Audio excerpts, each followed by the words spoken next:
Boa noite a todos. A aula de hoje vai abordar um pouco sobre os transtornos. Dentre eles, nós vamos falar do transtorno bipolar. Bipolar é um transtorno em que perpassa em dois polos. O polo positivo, que é a elevação do humor, a eleação deste humor, ou alegria patológica, que denominamos de paciente em mania, e o polo negativo, que é o polo da tristeza, onde o paciente se apresenta em depressão, tá? Eles podem vir apresentando sintomas psicóticos ou não, tanto na fase depressiva como na fase da mania.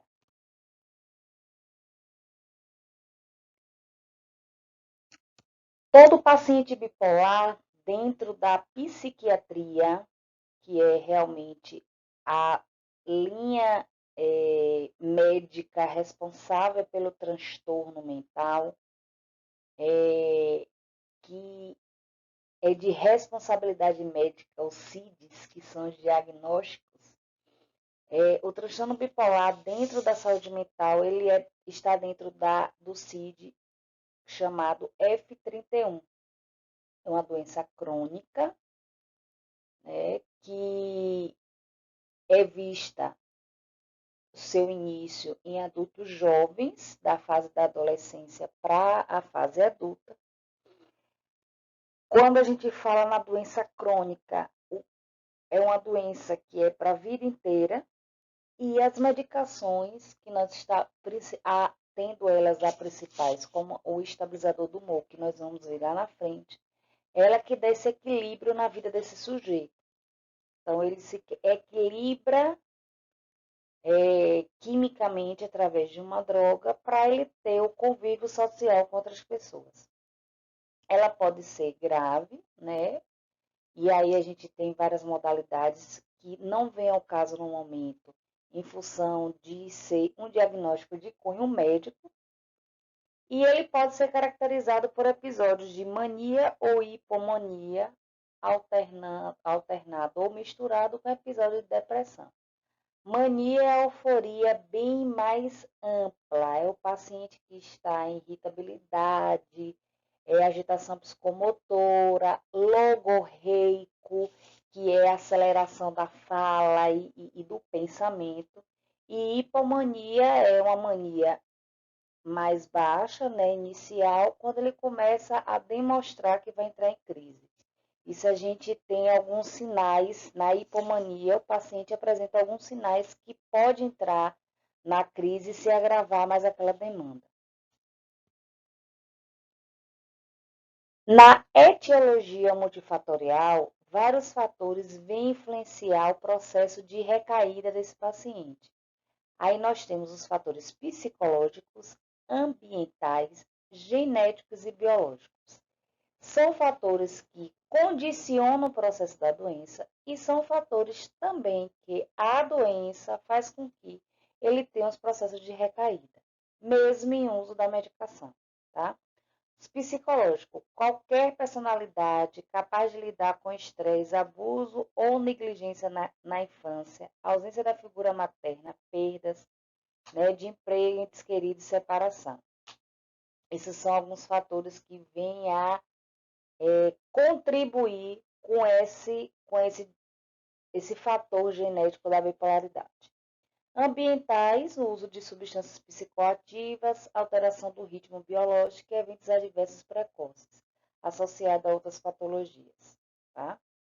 Biológicos, sistemas límpido, desequilíbrio, das aminas biogênicas, e aí a gente vê para o sistema mesmo de vida, de circunstância de vida. Nós temos alguns eixos endócrinos, principalmente alguns hormônios que causam e potencializam a patologia. E aí eu trago um exemplo que não cabe aqui o transtorno bipolar, mas está dentro do contexto. Paciente com hipertireoidismo, principalmente mulheres, caracteriza-se e caminham percurso da doença mais para um processo de depressão e ele está relacionado com a questão endócrina. Anormalidades no sono, alterações dos ritmos circadianos, né, o ritmo do dormir, acordar e o ciclo da vida, né, e distúrbios neurológicos. E através da questão genética, das heranças genéticas, né, da bipolaridade. Todos os fatores biológicos a gente tem que relacionar a todas as questões, todos os sistemas que circulam o nosso corpo. Né? A gente vai associar principalmente as questões hormonais. Né? E aí a gente tem que estar na nossa leitura, na nossa anamnese e coleta de dados de histórico desse paciente, vendo se nesse processo de vida ocorreu alguns problemas, né, relacionados a outras questões mais físicas, biológicas, para a gente também associar e estar acompanhando essa demanda. No transtorno bipolar, a gente vai diferenciar essa questão do humor e dos sentimentos, né? Todo indivíduo ele é movido de sentimentos, né? Raiva, alegria, rancor, angústia, que nos movem como seres humanos, e nós temos os nossos humores, né? Alegria, tristeza, irritabilidade, e aí você vai ver muito isso nessa relação do bipolar.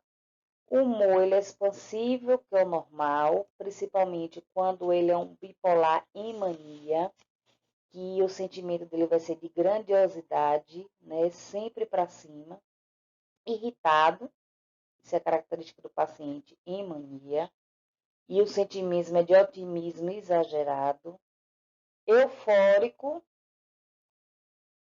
o sentimento que ele apresenta é destemor, quer dizer, ele não tem medo de nada, nem temor das coisas, desinibido, autoestima super elevada, grande labilidade, quer dizer, essa mudança da labilidade do humor, né? Na mesma hora que ele está alegre e agitado, ele vem na irritabilidade, que aí vem impaciência e o domínio, e a variação circadiana, piorando no entardecer e anoitecer. São ciclos que a gente vê de evolução do processo da doença nesse indivíduo. São indivíduos que pioram no entardecer e anoitecer e eles não conseguem entrar no processo do sono. Eles ficam mais lento na manhã e agitam mais no processo da tarde para a noite. Né? E aí vem a questão da desconfiança e o erotismo nessa desinibição sexual. Essas características aí de humor e sentimento que vocês estão observando é bem característico, é um fator primordial de visão e de avaliação da sintomatologia subjetiva do paciente em mania, que é o estado de euforia desse sujeito na bipolaridade. Cognição, pensamento acelerado, né, que nós chamamos de ir apresentando logorreia, que é o paciente logorreico. O pensamento está tão acelerado, ele tem tantas informações que ele começa a falar de vários assuntos, um emendando no outro. As ideias se distorcem para o positivo e mais, muito e melhor. Ele é o melhor, ele é o vencedor, ele é o mais rápido, ele é o que ganha, ele é o que bate, ele é o que faz, né? Nesse discurso dele, ele começa a fugir as ideias, ele entra num assunto e sai em outro, e apresenta confusão mental. Tá? O discurso é bem desconexo, mesmo com esses pensamentos acelerados e essa fuga de ideias constante. São ações que você observa no discurso desse paciente ao mesmo tempo. A atenção é dispersa, eles ficam muito distraídos, a concentração é super diminuída, que eles estão bastante acelerados. E os conteúdos desses discursos são que chamamos lá na frente de alguns delírios de vários cunhos. E aí a gente tem o conteúdo religioso, erotizado, desconfiado, coerente com sentimentos patológicos grandiosos, quer dizer, paciente que você se caracteriza nessa coerência dos sentimentos patológicos grandiosos no uso exacerbado de alguns acessórios, principalmente das mulheres, a superposição de roupa, se mostra desconfiado, erotizado, né, o libido bem exacerbado, isso cabe para homem e para mulher, e os discursos religiosos, né? Tem a diminuição da memória, de fixação do que você fala, porque ele não quer compreender, ele não gosta de ser desafiado, ele se sente irritado quando você não segue a mesma linha de raciocínio dele ou há uma discordância do seu discurso. E hipermnésia, né? Perda da capacidade de planejar e organizar a vida e a dificuldade de hierarquizar. Ele quer passar por cima de tudo porque ele pode, ele faz acontecer. Um paciente que que para a gente, como profissional de saúde, ele abusa mais. O que é abusar? Eu uso essa palavra entre aspas. É aquele paciente que te chama mais atenção no cuidado, porque ele está todo momento te chamando atenção. Né? Ele quer ser visto e ser escutado a todo momento. Mas é um paciente que a gente tira rápido da crise. Já o paciente bipolar, não. Ele é o paciente que não te incomoda, que não te mostra que ele está precisando de ajuda e é o que a gente tem mais dificuldade de reverter o quadro.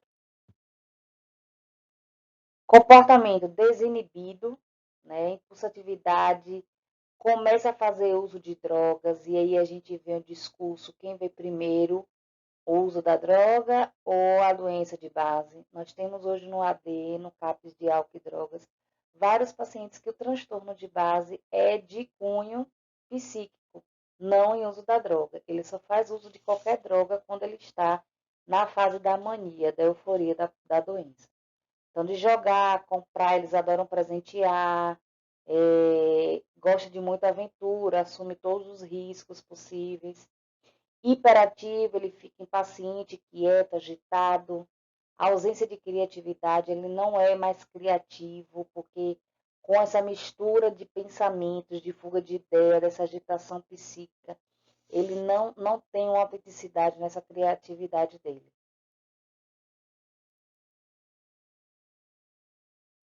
Criticidade, desculpa, na crítica. Né? Ele não tem, ele fica sem a ausência crítica desse discurso. Ele é provocativo, fala alto, xinga, dá gargalhada, piadas, interrompe os outros, né? Usa a extravagância para isso. Os comportamentos de riscos são altos, principalmente em esporte, negócio, autodelinquente, sexo sem precaução. A gente tem esse exemplo de mulheres bipolares que fazem programas com caminhoneiros, a gente tem esses exemplos no CAPS de Capim Grosso, que é um CAPS tipo 1. Aqui em Jacobina, a gente tem essa dificuldade com alguns pacientes que hoje é acompanhado pelo CAPS AD, mas sabemos que o transtorno de base é a psicose, que quando em mania, além de fazer uso da droga, faz empréstimo, vende os utensílios de casa, ou presenteia alguém, né? Porque aquilo para ele não tem uma serventia, né?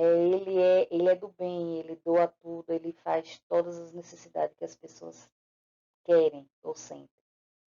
Aumenta as atividades para trabalhar, começar as coisas e não terminar. Ele não tem um fluxo. Nesse momento, nas oficinas terapêuticas, ele não produz porque ele não consegue começar uma peça e terminar. Ele perde esse fluxo da linha do tempo por essa questão da impaciência e dessa aceleração exacerbada.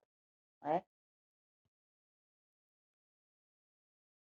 Nas funções vegetativas, né, e nos aspectos psicóticos. Diminui a necessidade do sono, de suma importância quando o paciente hipomania, quando ele está entrando na fase do processo de adoecimento. Se ele se queixar do sono, é nossa porta de intervenção imediata. Paciente bipolar que não faz uso dessa necessidade da higienização do sono, porque ele não está conseguindo dormir, ele vai sim entrar em crise. E aí vão ver as alucinações visuais e auditivas. Né? As alucinações, a gente sabe que são inverdades, de cunho visual, quando eu vejo vultos, e de cunho auditivo, quando eu escuto vozes. Essas vozes, elas são no ouvido, as vozes não são internas na cabeça, não é o pensamento que delimita as vozes, mas é o ouvido, a escuta é externa, não interna. As queixas físicas são raras, sensação de agitação interna e sensibilidade à dor. São pacientes que apresentam vários edemas de cacifo com 4 cruzes em membros inferiores, né? Realmente apresentam um edema enorme nas pernas, pela agitação de estar todo o tempo caminhando em vários locais.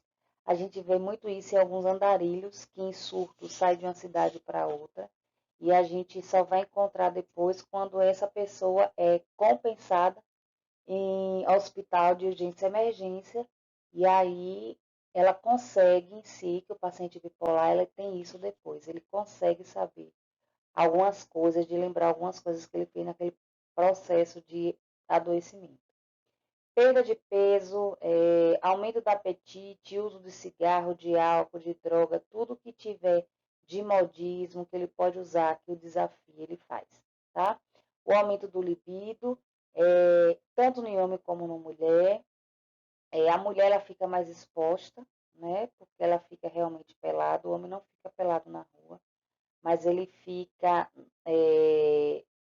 sentindo um tesão exacerbado por várias mulheres, eles podem querer estrupá-las quando há negação, né, ou não consentimento do sexo de ambos. E eles não querem tomar medicação porque eles vão perder essa sensação de prazer, né, de loucura, de desejo sexual.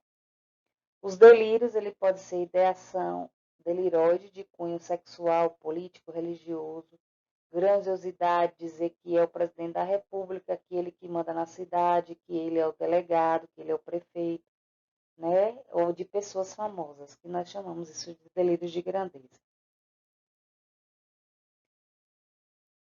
Dentro do transtorno bipolar, nós falamos agora da mania. E aí a gente entra agora no processo do polo negativo, que é o polo da depressão, tá? A idade de início precoce para uma depressão é antes dos 20 anos de idade. A gente já trabalha isso no processo de infância e adolescência, né? E a gente tem que fazer uma investigação histórica bem complexa, porque isso já começa de cunho familiar. E a gente já está vendo nesses quadros de adolescente antes dos 20 anos o processo de mutilação, de automutilação, né? O início é abrupto do episódio, eles não sabem dizer o que significa aquele vazio existencial, essa angústia, essa dor no peito, e eles não sabem definir esse tipo de angústia, mas é bom a gente estar sempre retratando que eles desenham, que eles digam de alguma forma como é essa forma de angústia que eles sentem, desse vazio. As depressões com sinais atípicos de hipersonia e hiperfagia, né, que envolve o processo do sono e do cansaço. Sintomas psicológicos podem apresentar depressão puerperal, que é super característica pós-parto. A gente não se depara com isso, mas é muito corriqueiro as questões das mulheres estarem no período puerperal apresentarem depressão, né? Que aí a gente vai observar pela negação do bebê, pela não aceitação, de dizer que não é filho, de não querer amamentar, e partir para a agressividade mesmo, né? De querer jogar o bebê no lixo, ou no vaso sanitário, etc. Episódios depressivos curtos, ele é menor do que 3 meses e recorrentes. Existe um retardo psicomotor, o que é essa lentidão motora, né, do andado, da fala, a pessoa ela fica monossilábica, ela responde o necessário, ela não conversa, ela se isola, né?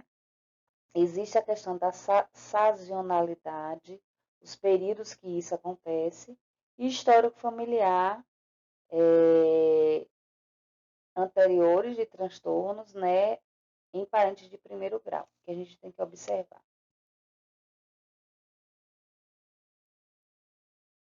Na mania ou hipomania, nós são induzidas por antidepressivos. Quando o paciente ele é bipolar, ele faz uso tanto de antidepressivo como de estabilizador do humor, a gente tem que estar avaliando, porque se ele entrar na mania, a gente tem que tirar o antidepressivo, né? Porque a gente não vai conseguir dar uma estabilidade nessa questão do humor dele.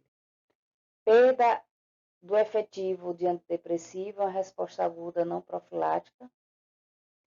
E aí isso aí é de ordem mais médica, para tal controle dos psicotrópicos. Presença de sintomas de hiperativação, que é o aumento da energia, inquietação, redução da necessidade do sono. Isso também é característico do depressivo. O depressivo ele não só apresenta a tristeza, mas ele também apresenta essa inquietação e essa irritabilidade. A irritabilidade, pensamentos acelerados e aumento do libido e outros impulsos aumentando durante o episódio depressivo. Isso pode ocorrer no processo do depressivo, não é uma rotina corriqueira, mas a gente pode estar apresentando essas acelerações.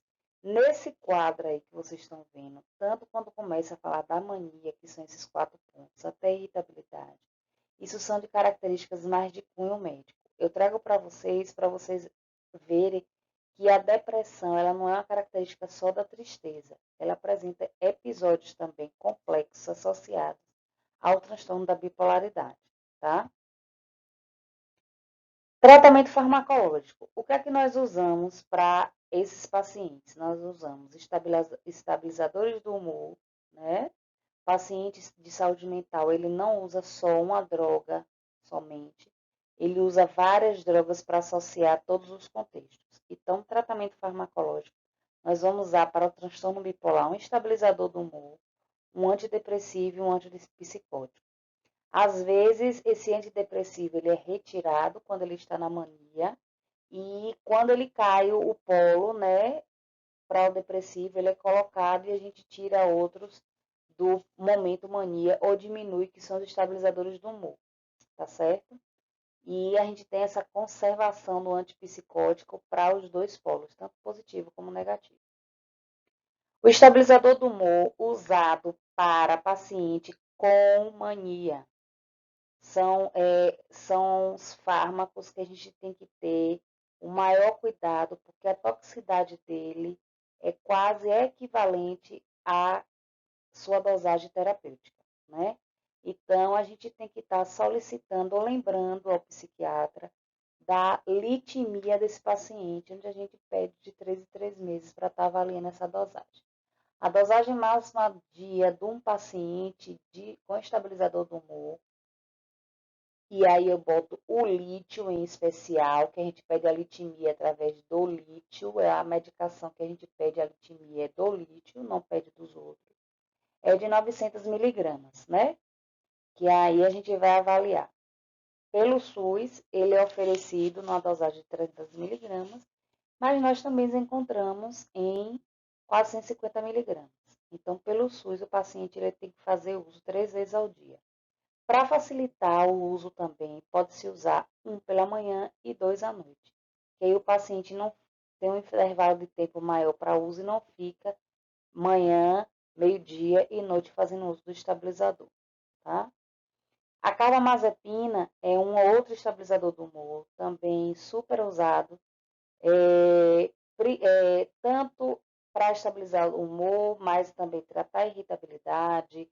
É uma medicação usada para enxaqueca, é uma medicação usada para paciente epiléptico ou que teve algum trauma pós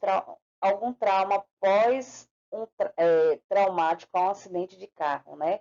Que afetou essa região frontal, ele vem uso dessa medicação também. O ácido valproico, que é chamado de Depaquine, né? Ele é de 500 miligramas, ele tem tanto líquido como comprimido, e esse paciente normalmente faz uma dosagem de 1.000 gramas dia, que é manhã e noite, tá? Temos o divalproato de sódio, que equivale à questão do ácido valproico, Depaquine. A lamotrigina, a medicação de alto custo, é liberada pela DIRES. São alguns pacientes que, além de estabilizador do humor, ajuda também no processo de de crises convulsivas, e a gabapentina também, que é uma medicação de alto custo. O que é que nós temos pelo estado de uso de atenção aos fármacos de saúde mental, de forma direta, que é a carbamazepina, o ácido valproico e o lítio, tá? Quais são os cuidados de enfermagem? Isso aí são características ao transtorno bipolar. Promover um acolhimento e escuta qualificada, procurando dar resolutividade às demandas do indivíduo. Isso aí é de cunho a um paciente de saúde mental. A abordagem deve ser tranquila e sem críticas ao estado emocional e comportamental desse indivíduo. A gente tem que ter segurança na fala e abordar ele sem muitos questionamentos, tá? Porque ele está fora do contexto real. Orientar a família e promover a redução de estímulos ambientais, se possíveis. Essa agitação e conflitos dentro do ambiente isso favorece que o paciente com transtorno bipolar, principalmente na fase de mania, ele entre numa exacerbação e numa irritabilidade bem maior do que a patologia já traz. Promover ou orientar a família quanto à segurança do paciente e dos outros, removendo objetos potenciais prejudicando. Objetos pontiagudos, artigo de vidro, alça, cinto, então a gente tem que estar preocupada com esse espaço de moradia, né? Tanto com os familiares como com os próprios pacientes. Quando o paciente está em depressão, um dos sinais que a gente tem que estar atento de como, se ela já produziu uma fala de suicídio, de como estão os objetos a que ela pertence, aqui está ao seu lado, como lençol, faca, garfo, garrafa de café, que ela pode quebrar o vidro que tem interno e pode cortar os pulsos, medicação. Então a gente tem que se precaver a todos esses utensílios que vão favorecer que ela cometa algum suicídio, principalmente para os que já cometeram ou que já trouxeram alguma fala que queriam se matar. Responder calma, francamente, diretamente à hostilidade verbal e pondo o limite sempre que necessário. Não é entrar numa discussão, mas impor esse paciente de uma forma segura, a sua voz tem que ser segura, a sua fala, e coesa para que eles entendam a necessidade dos limites estabelecidos e eles não gostam de atender regras nesse momento, é importante. Estabelecer limites aos comportamentos manipuladores, explicando o que se espera e as consequências dos limites serem violados. Essa questão da segurança e a manipulação que o bipolar vai trazer, principalmente no tom de ameaça. Orientar a respeito do lítio, a importância da continuidade do tratamento, possíveis sinais de toxicidade, realização de controle e monitoramento da litemia. Isso a gente caracteriza mais e leva mais essa orientação para os familiares, né? Porque o paciente em estado de mania, né, ou hipomania, ou depressão, ele não vai se deter esses detalhes. A gente tem que estar explicando aí. Então, a litemia a gente faz quando o paciente faz uso de lítio, né? Ele é um exame que vai atestar a toxicidade de como está aquela droga no organismo. Porque o limiar de toxicidade e de terapêutica, né, medicamentosa, ela se equivale, tá?